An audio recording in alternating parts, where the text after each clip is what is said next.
Good morning to all of you. कैसे हैं आप सब लोग। लास्ट वीडियो में हम लोगों ने सीखा था रॉयल्टी के बेसिक कॉन्सेप्ट के बारे में। मींस रॉयल्टी क्या होता है, मिनिमम रेट क्या होता है, शॉर्ट वर्किंग क्या होता है और उसको रिक्यूप्ड कैसे किया जाता है। ठीक है। और साथ ही साथ हमने सीखा था कि लीज होल्डर लैंडलॉर्ड को जब भी अमाउंट पे करता है तो उस कंडीशंस में जर्नल एंट्री कैसे पास की जाती है, इसको हम लोगों ने सीख लिया है लास्ट वीडियो में। तो आज हम लोग सीखते हैं लेजर अकाउंट कैसे मेंटेन किया जाता है रॉयल्टी अकाउंट में। मींस कि आज हम लोग सीखेंगे क्या कि अगर क्वेश्चन में आपका क्या दिया हुआ है, एनालिसिस टेबल बनाने के लिए दिया हुआ है, क्योंकि बिना एनालिसिस टेबल के तो आप क्वेश्चन कर नहीं पाओगे। और आपको क्या करना है, without journal entry direct ledger account maintain करना है। मींस आपको लैंडलॉर्ड अकाउंट बनाना है, शॉर्ट वर्किंग अकाउंट भी बनाना है और रॉयल्टी अकाउंट भी मेंटेन करना है। ठीक है। तो उस कंडीशन में आप कैसे एंट्री पास, बिना एंट्री पास किए तो करना है। तो अब आप किस तरीके से लेजर अकाउंट को मेंटेन करोगे, आइए आज इसको हम लोग स्टार्ट करते हैं और इसको सीखते हैं। तो चलिए, ऊपर मैंने एक फॉर्मेट बनाया हुआ है एनालिसिस टेबल का। यहाँ से हम लोग क्या करते हैं, एक क्वेश्चन लेते हैं और उस क्वेश्चन की जर्नल एंट्री किए बिना लेजर अकाउंट कैसे मेंटेन किया जाएगा, इसको आज हम लोग सीखेंगे। ठीक है। तो देर न करते हुए स्टार्ट करते हैं। ध्यान दीजिए, यहाँ पे मान लीजिए एक क्या है, लीज होल्डर है जो कि एक जमींदार मतलब लैंडलॉर्ड से क्या किए हैं, एक जमीन पट्टे पर लिए, मींस लीज पे लिए हैं। क्या करने के लिए कि लाइए आपके जमीन में जो भी कोयला है वो मैं निकालूंगा, 20 साल के लिए इन्होंने लीज ले लिया। ठीक है। लेकिन आपके पास इंफॉर्मेशन कितने साल की दी हुई है, सिर्फ 4 साल की दी हुई है। और इन 4 सालों में आउटपुट क्या क्या है, ध्यान दीजिए, आउटपुट इन टन्स है, मतलब टन में आउटपुट है आपका। पहले साल मान लीजिए आपका 4000 टन है, दूसरे साल 5000 टन, फिर 3000 टन और 7000 टन, ये इनका आउटपुट है। ठीक है। मतलब इतना टन इन 4 सालों में इन्होंने क्या किया है, आउटपुट किया हुआ है, मतलब कोयला निकाला। और रॉयल्टी का रेट कितना है, 2 रुपए। ध्यान दीजिएगा, 2 रुपए per ton, means 2 rupees per ton क्या है, रॉयल्टी का रेट फिक्स कर दिया गया। तो यहाँ पे 4000 है तो 2 रुपए के रेट से आपका कितना बन जाएगा रॉयल्टी, 8000 बन जाएगा। यहाँ 5000 है तो कितना बन जाएगा, 10000। 3000 है तो कितना बन जाएगा, 6000। और यहाँ 7000 है तो कितना बन जाएगा, 14000। ये तो बन गया आपका क्या, रॉयल्टी। अब मिनिमम रेट जो रखा गया है वो रखा गया है 10,000 रुपीज। मिनिमम रेट कितना रखा गया है, 10,000। मींस लैंडलॉर्ड को कम से कम 10,000 रुपए देने ही देने हैं। उसके लिए ठीक है, आपको क्या करना पड़ेगा, यहाँ टेबल मेंटेन करना पड़ेगा पहले जो है। तो ध्यान दीजिए, मिनिमम रेट 10,000 यहाँ भी हो गया, 10,000 यहाँ भी हो गया, 10,000 यहाँ भी हो गया और 10,000 यहाँ भी हो गया। ध्यान दीजिएगा, इससे हम लोग क्या कर सकते हैं, शॉर्ट वर्किंग और सरप्लस कैलकुलेट कर सकते हैं। तो यहाँ पे रॉयल्टी आपकी 8000 बनी हुई है और मिनिमम रेट कितना है, 10,000। तो इसका मतलब क्या हुआ, 2000 रुपए आपकी शॉर्ट वर्किंग हो गई। ठीक है। यहाँ देखिए 10,000 आपकी रॉयल्टी भी बनी है और 10,000 मिनिमम रेट भी है। मींस न ही आपका शॉर्ट वर्किंग हुआ न ही सरप्लस हुआ। नेक्स्ट ईयर 6000 रॉयल्टी बना हुआ है, 10,000 मिनिमम रेट है, मींस 4000 आपका शॉर्ट वर्किंग हो गया। और यहाँ 14,000 आपका क्या बना हुआ है, रॉयल्टी, और मिनिमम रेट कितना है, 10,000। मींस यहाँ पे क्या हो गया आपका, 4000 सरप्लस हो गया। ठीक है। इतनी चीजें आपको तो मिल गई।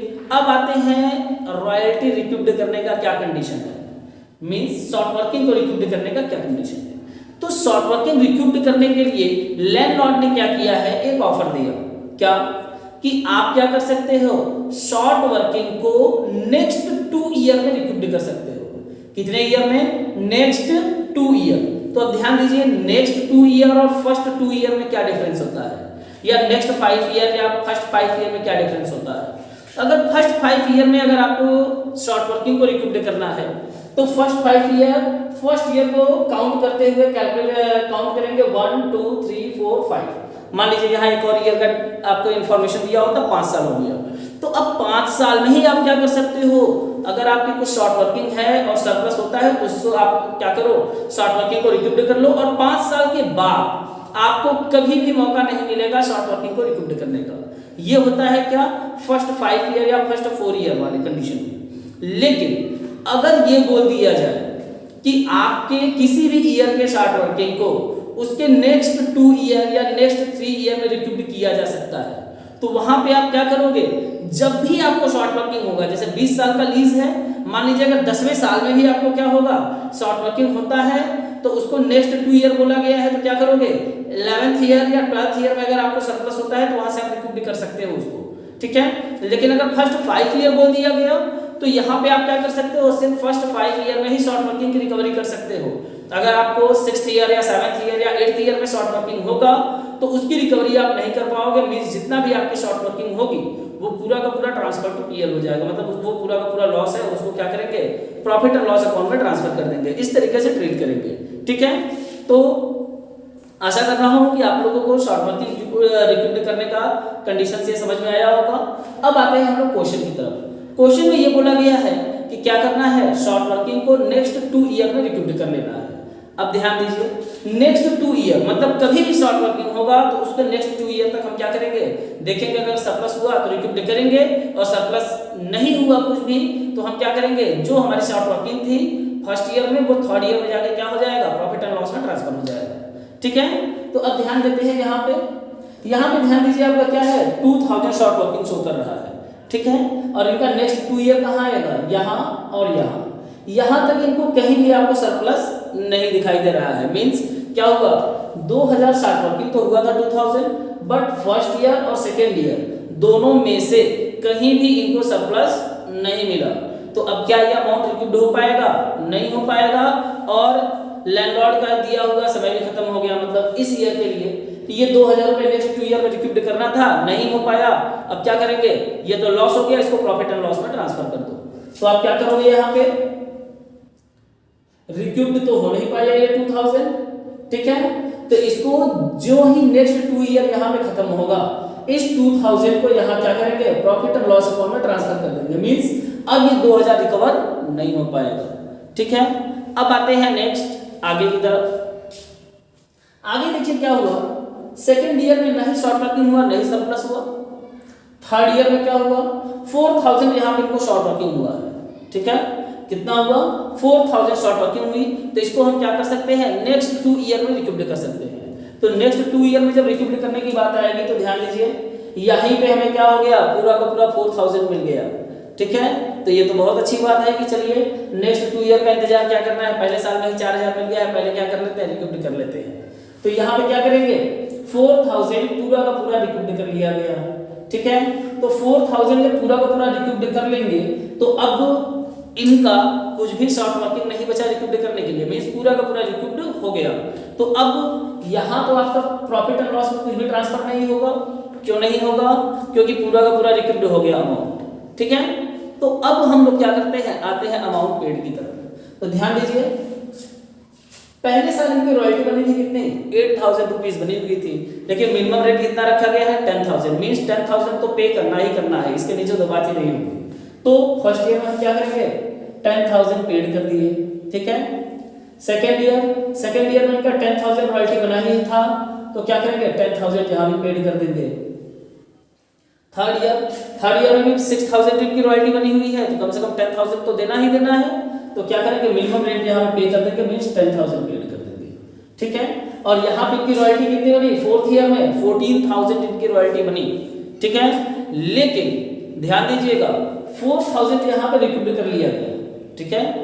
बना तो था इनका रॉयल्टी कितना 14000, लेकिन 4000 आपने रिक्यूब कर लिया, तो यहाँ भी आप कितना पेड करोगे, ओनली 10000। तो यहाँ भी क्या करेंगे 10000 ही पेड करेंगे।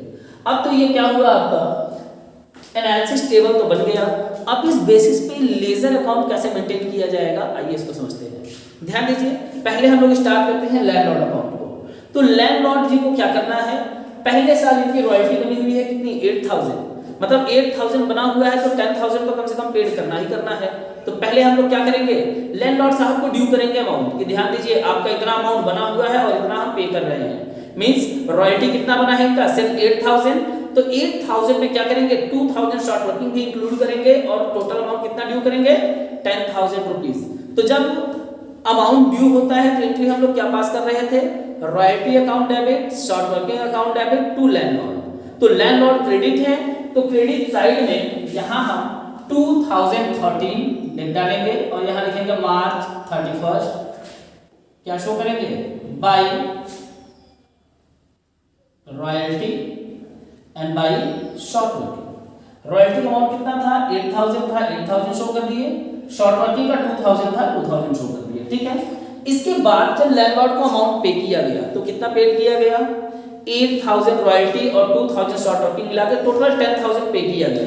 तो यहाँ पे क्या लिखेंगे, ईयर में डाल देंगे कितना, 2013 मार्च 31 टू बैंक अकाउंट। हमने क्या किया, लैंडलॉर्ड को 10000 पेड कर दिया और अकाउंट क्या करेंगे, बिल्कुल यहाँ पे क्लोज कर देंगे। मींस यहाँ का भी टोटल हो गया 10000 और इधर का भी टोटल कितना हो गया 10000 और ये हो गया क्लोज, ठीक है। अब आते हैं हम लोग कहाँ, नेक्स्ट ईयर। नेक्स्ट ईयर में ध्यान दीजिए इनका कितना बना हुआ है, रॉयल्टी 10000 बना हुआ ही है और पूरा 10000 पेड भी हो गया, मतलब कुछ भी नहीं शॉर्ट वर्किंग हुआ नहीं सरप्लस हुआ।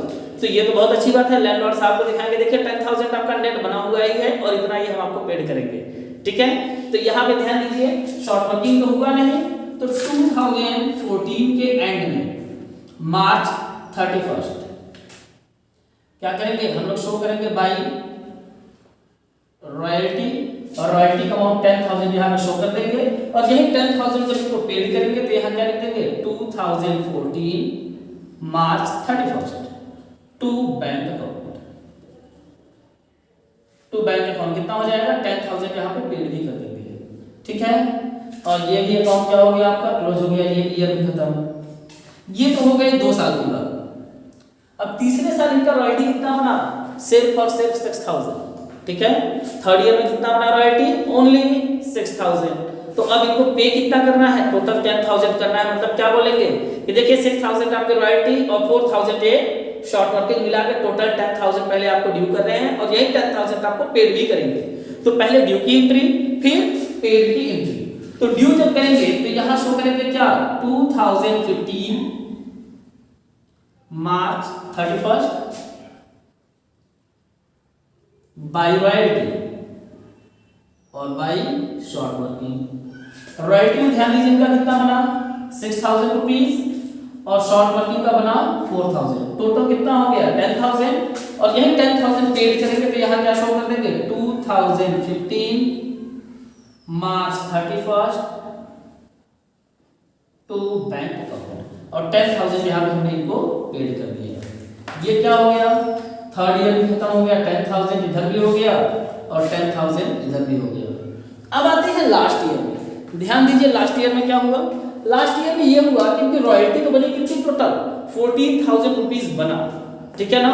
लेकिन यहाँ पे क्या हुआ, हमने 14000 में से 4000 जो हमारा क्या था शॉर्ट वर्किंग था उसको रिकूप कर लिया। कहाँ पे, यहाँ पे हमने 4000 रिक्यूब भी कर लिया है। तो अब ये ध्यान दीजिए कि 4000 जो रिक्यूब की है उसके लिए क्या करेंगे, इनको क्या कर देंगे, दिखाएंगे कि देखिए आपका बना तो है 14000, ठीक है। मींस ड्यू कितना करेंगे, टोटल 14000 करेंगे, लेकिन जब पेड करने की बात आएगी तो क्या करेंगे, सिर्फ 10000 रुपए देंगे और 4000 रुपए शॉर्ट वर्किंग का रिक्यूब करेंगे। तो ध्यान दीजिए इसकी पोस्टिंग कैसे करेंगे, ड्यू करना है टोटल अमाउंट, तो यहां लिखेंगे 2016 मार्च 31 बाय रॉयल्टी और रॉयल्टी में इनका अमाउंट शो करेंगे कितना, टोटल 14000 कि देखिए आपको 14000 तो बना, लेकिन जब पेमेंट करने की बात आएगी तो तुरंत बोलेंगे 4000 रुपए शॉर्ट वर्किंग का जो आपने हमको ऑफर दिया था रिक्यूब करने का, 4000 ये हम रिक्यूब कर रहे हैं और आपको देंगे कितना से 10000 ही देंगे। तो यहाँ पे जब शो करेंगे एंट्री तो लिखेंगे क्या, 2016 March 31 to bank account and to short working. To bank account में कितना शो करेंगे, 10000 हम इनको पेड कर देंगे और 4000 यहाँ पे हमने रिक्यूब कर लिया।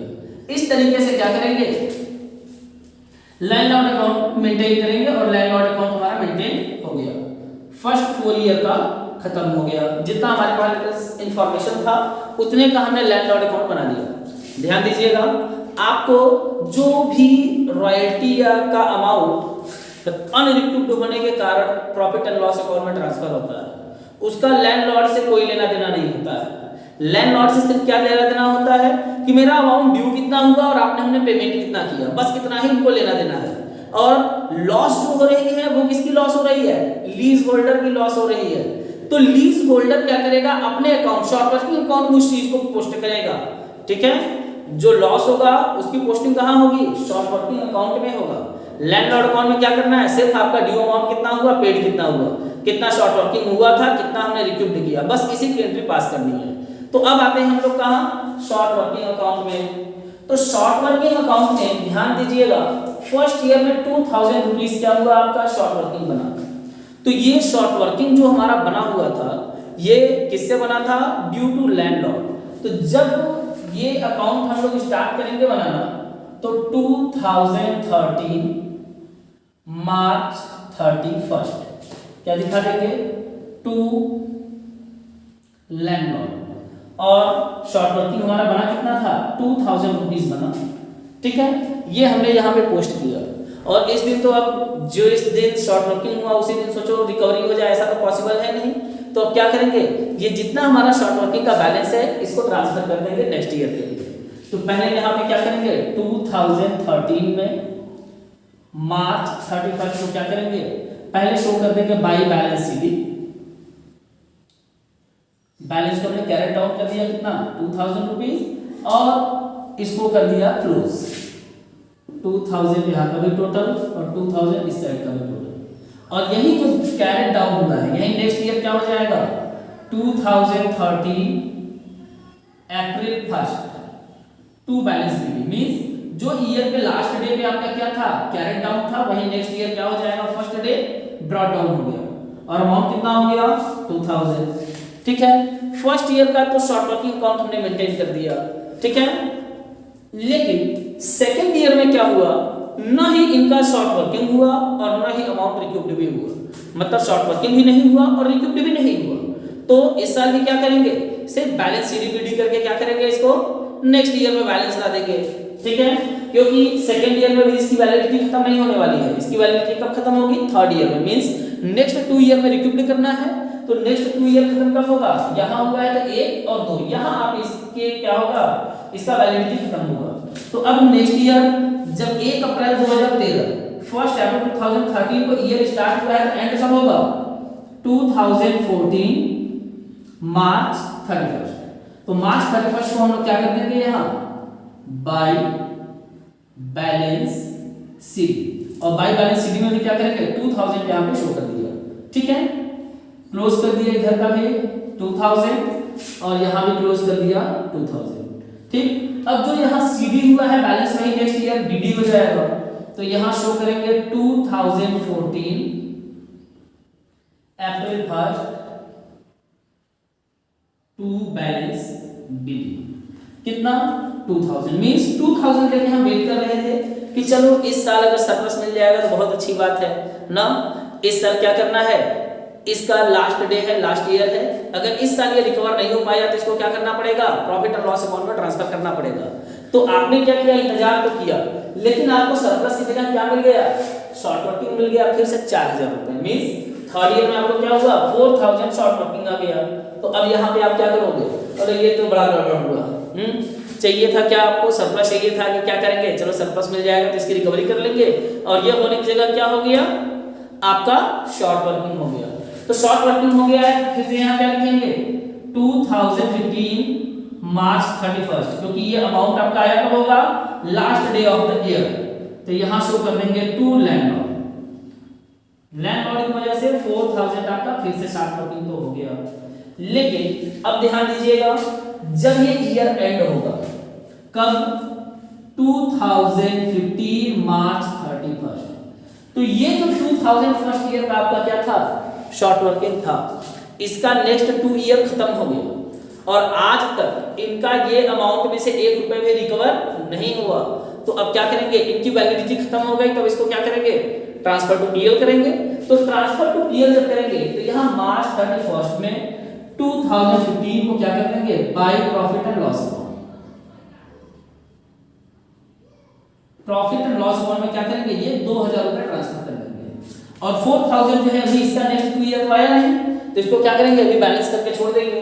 तो सेम डे मार्च 31 को ही जितना बैलेंस बच जा रहा है उसको क्या करेंगे, बाई बैलेंस सी 4000 यहाँ बैलेंस करके छोड़ दिए, ठीक है।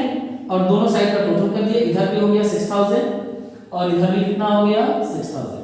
अब जो यहाँ कैरेट डाउन है वही नेक्स्ट ईयर क्या होगा, ब्रॉट डाउन होगा।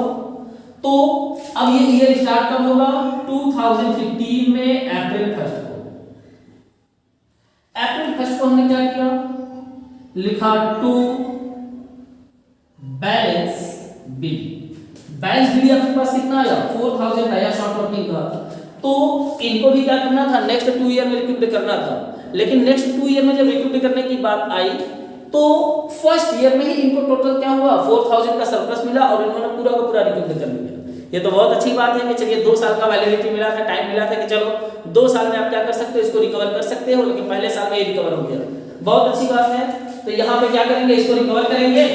तो ये कब आ जाएगा आपका 2016 मार्च 31, मतलब ईयर का एंड कब आएगा, 1 अप्रैल 2015 को ईयर स्टार्ट हुआ है, तो मार्च 31 2016 में क्या होगा आपका ईयर एंड हो जाएगा। तो यहाँ पे क्या शो करोगे आप, बाय लैंडलॉर्ड, और आपने क्या किया, जो शॉर्ट वर्किंग थी उसकी रिकवरी कर ली, कितना 4000। तो अब आपका लॉस होने वाला है नहीं, दोनों साइड का टोटल कर देंगे और 4 साल का ये आपका क्या हुआ, शॉर्ट वर्किंग अकाउंट बनके मेंटेन हो गया। तो इस तरीके से हमने क्या किया, रॉयल्टी अकाउंट छोड़ के लैंडलॉर्ड अकाउंट और शॉर्ट वर्किंग अकाउंट कैसे बनता है ये हमने देखा, और एक अकाउंट आपका बच जाता है रॉयल्टी अकाउंट। अब रॉयल्टी अकाउंट कैसे बनता है ध्यान से सुनिएगा, ठीक है, इसको मैं ऐसे ही बता दूंगा, आपको समझ में आ जाएगा, ध्यान दीजिएगा।